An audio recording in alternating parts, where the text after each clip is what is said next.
এই পুরনো রেডিওটা আমাদের বাড়িতে অনেক বছর ধরেই আছে। কয়েক বছর আগে খারাপ হয়ে গেছিলো, এখন সারানো হয়েছে।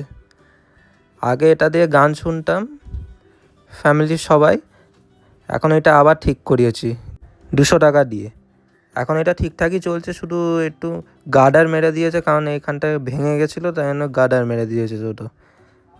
আর এর ভেতরে 3টে ব্যাটারি দিয়ে চলে, ওই বড় বড় এভাররেডির ব্যাটারি, সেটা কি বলে হেভি ডিউটি ব্যাটারি নাকি কি বলে, সেগুলো দিয়ে চলে। 3টে ব্যাটারি 45 টাকা একটার দাম, সেগুলো পাওয়াই যাচ্ছে না, একটা দোকানে পেয়েছি।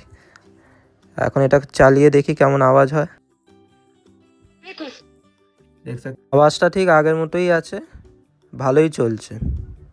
এত বছর ধরে চলে না, এখনও ভালোই আছে। পুরনো রেডিও বলেই ভালো আছে এত বছর। আপনারা কি এই রেডিওটা আপনাদের বাড়িতে আছে কি না, তাহলে কমেন্ট করে জানান। আর ভিডিওটি ভালো লাগলে লাইক শেয়ার ও সাবস্ক্রাইব করে দেবেন। ধন্যবাদ।